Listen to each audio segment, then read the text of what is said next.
भाषचंद श्री गोविंद सिंह गुर्जर राजकीय महाविद्यालय नसीराबाद के ई कंटेंट लेक्चर में आपका स्वागत करता हूं।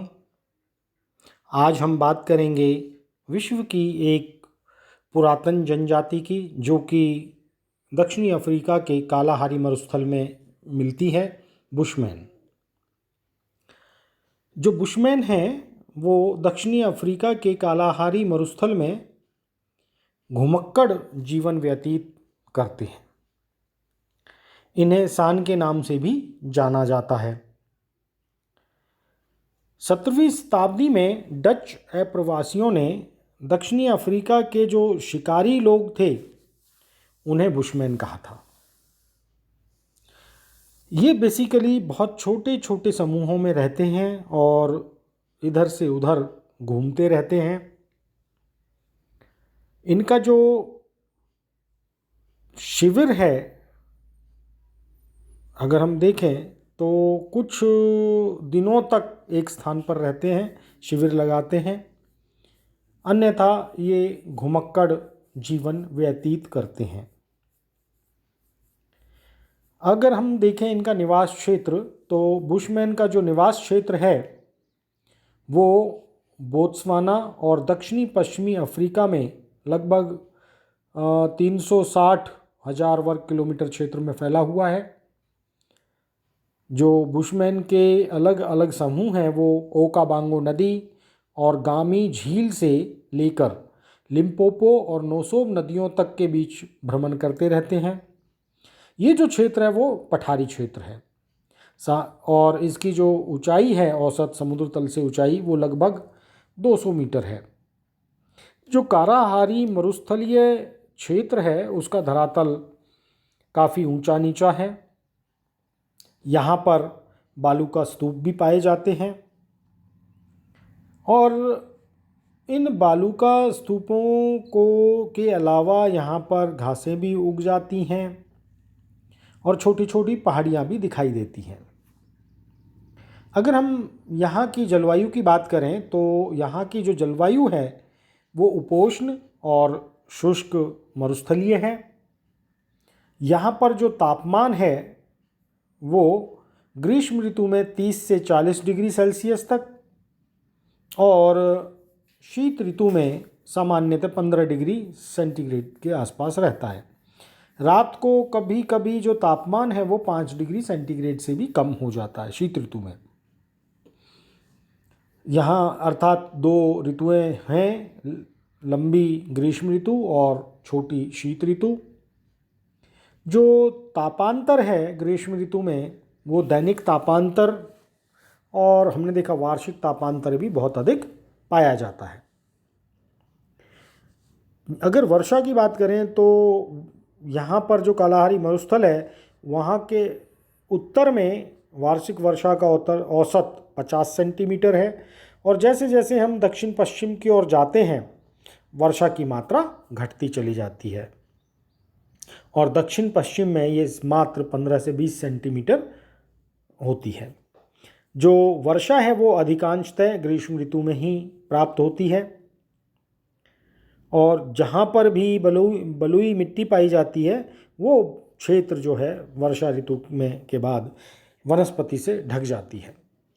लेकिन जो दक्षिणी और पश्चिमी हिस्सा है वहाँ वनस्पति ना के बराबर पाई जाती है। यहाँ पर चरागाहों में लंबी घासें उगती हैं और जो उत्तरी भाग है वहाँ पर छोटे छोटे वृक्ष और झाड़ियाँ भी पाई जाती हैं। तो हम ये कह सकते हैं कि जो बुशमैन का निवास क्षेत्र है वहाँ पर छोटे वृक्ष, घास के मैदान, झाड़ियाँ पाई जाती हैं।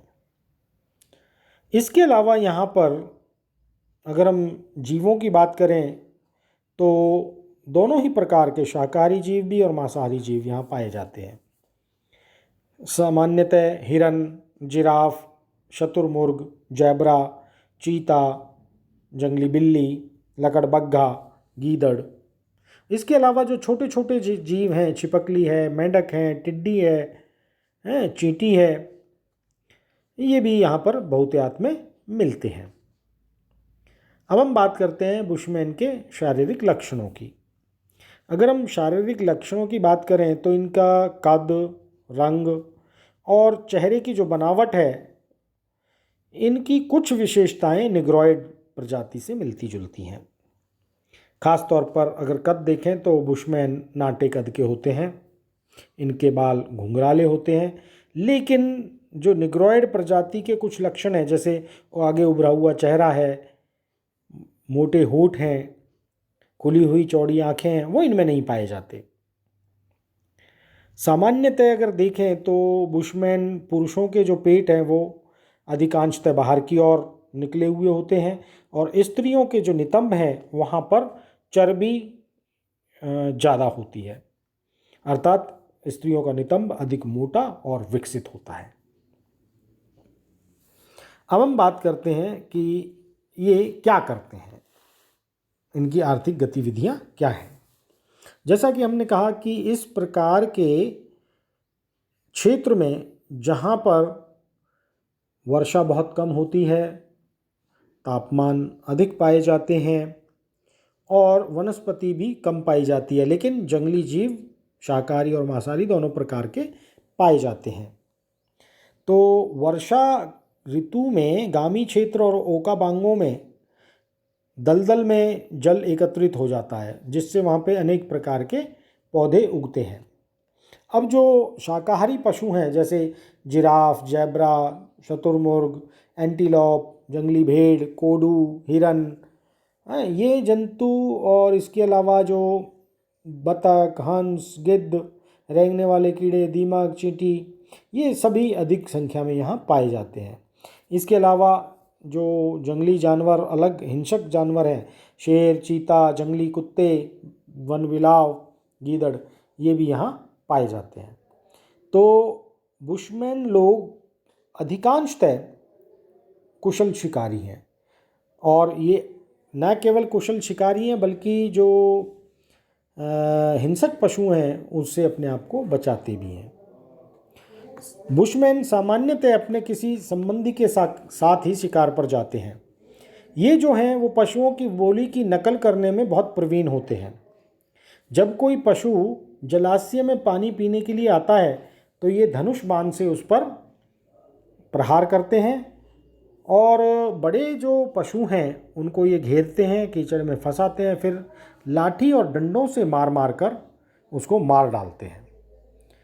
और ये जो भी इनको शिकार मिलता है तो वो उसको आपस में बांट लेते हैं। तो अब हम बात करते हैं भोजन की। इसके अलावा जो ये लोग हैं वो स्त्रियां खास तौर पर कंदमूल, फल एकत्रित करती हैं, और छोटे छोटे कीड़े मकोड़े, मेंढक, छिपकली, कछुए, इनको पकड़ के ले आती हैं। तो इस तरह से जो बुशमैन हैं वो दोनों ही शाकाहारी भी और मांसाहारी दोनों ही भोजन करते हैं। खास तौर पर जो जंगली तरबूज हैं, ये ग्रीष्म ऋतु में इन्हें भोजन और पानी दोनों ही देते हैं। ये जो मांस है वो या तो भूनकर खाते हैं या कच्चा ही खा लेते हैं। ये इस कारण से जो जब भी शिकार मिल जाता है तो ये भरपेट खाते हैं, और जब शिकार नहीं मिलता तो ये सूखे खाल को ही चबा चबा कर संतोष कर लेते हैं। अगर हम वस्त्र की बात करें तो बुशमैन बहुत कम वस्त्र पहनते हैं। खास तौर पर जो वस्त्र हैं वो चमड़े से निर्मित होते हैं। खास तौर पर जो पुरुष हैं वो चमड़े का लंगोट पहनते हैं, और स्त्रियां जो हैं वो कमर से लेकर पैर तक एक चमड़े का वस्त्र पहनती हैं। कभी कभी कुछ लोग चमड़े की बनी टोपियां भी पहनते हैं, और रात में जब अधिक ठंड पड़ती है, खास तौर पर सर्दियों में, तो उस समय ये जो चमड़े की चादर है उसको ओढ़ लेते हैं। इसके अलावा अगर हम घर देखें तो क्योंकि ये एक स्थान पर नहीं रहते तो इसलिए ये स्थायी घर नहीं बनाते। तो ये जो वहाँ पर गुफाएं हैं, कंदराएं हैं, खड्डे हैं, तो उनके ऊपर घास डालकर अपने हिंसक पशुओं से रक्षा करते हैं, और उसी में ये अपनी रात बिताते हैं। कभी कभी ये लोग मोटे घासें और सरकंडा ख़ास तौर पर जो उत्तर में गामी क्षेत्र है वहाँ पर ये मिल जाते हैं, तो अपनी झोंपड़ियाँ बनाते हैं। बर्तन या उपकरणों की बात करें तो इनके पास पानी रखने के लिए या लाने के लिए शुतुरमुर्ग के अंडे की खोल को इस्तेमाल करते हैं। इसी तरह से शुतुरमुर्ग के अंडे की खोल को ये प्याले के तौर पर या अन्य बर्तनों के जलपात्र के लिए, टोकरी, इनको इस्तेमाल करते हैं। दूसरा, क्योंकि ये खुली आग पर खाना पकाते हैं तो इसलिए इनको बर्तनों की बहुत ज़्यादा आवश्यकता नहीं होती। आग लगाने के लिए इनके पास अग्निदंड होते हैं जिनको ये परस्पर रगड़कर आग जला देते हैं। इनके पास अस्त्र शस्त्रों की बात करें तो धनुष बाण फेंक कर मारने वाली छड़ियाँ और भूमि खोदने के लिए लकड़ियाँ होती हैं। खास तौर पर जो डोर या प्रत्यंचा है वो चमड़े की ताँत से बनाते हैं। बाण जो है वो सरकंडे की तीर से बनाते हैं और इसके लिए नोक पर जो नुकीला पत्थर हड्डी जड़ देते हैं। ये चाकू भी रखते हैं जो हड्डियों से या पत्थरों से बनाए जाते हैं। अब हम बात करें इनकी सामाजिक व्यवस्था की, तो जो सामाजिक व्यवस्था है वो बहुत ही लचर है, अर्थात इनमें बहुत ज़्यादा कोई सामाजिक संगठन नहीं पाया जाता, या हम कह सकते हैं कि बुशमैन का जो सामाजिक संगठन है वो सीमित होता है। हालांकि ये लोग अपने ही दल में शादी नहीं करते, दूसरे दल में करते हैं, और हर परिवार का जो है वो अपनी अपना आश्रय गृह होता है, अपना अपना इनका एक छोटे से दल का अधिकार क्षेत्र होता है। उस अधिकार क्षेत्र में जो भी इनको मिलता है शिकार, उसको ये अपने पास रखते हैं। लेकिन अगर शिकार करते करते शिकार दूसरे के अधिकार क्षेत्र में चला जाता है तो ये शिकार को मिलकर बांटते हैं। अब हम देखते हैं कि इस तरीके के गर्म मरुस्थलीय पर्यावरण में इन्होंने अपने आप को अनुकूलित किया है कि ये वो ही खाते हैं जो वहाँ लोकली अवेलेबल है, मिलता है, अर्थात कंदमूल, फल, या जो जंगली जीव हैं उनका शिकार करके उनका मांस। ये गर्मियों में कई बार कई दिनों तक जब इनको मांस शिकार नहीं मिलता तो ये भूखे भी रहते हैं। तब ये चमड़े को चबा चबा कर, सूखे चमड़े को चबा लेते हैं और उससे ही अपना मन सीधा कर लेते हैं, संतोष कर लेते हैं। ये गर्मी और सर्दी से बचने के लिए अपने शरीर पर मिट्टी और चर्बी का मिला के लेप लगाते हैं। और ये भी है कि ये लोग जो गड्ढे हैं उनमें सर्दियों में या अपने आप को जंगली पशुओं से रक्षा करने के लिए ये गड्ढों में, कंदराओं में ये लोग रहते हैं। इस बात से पता चलता है कि इन लोगों ने या बुशमैन ने अपने जो मरुस्थलीय वातावरण है, पर्यावरण है, उससे पूर्ण रूप से अनुकूलन कर लिया है। धन्यवाद।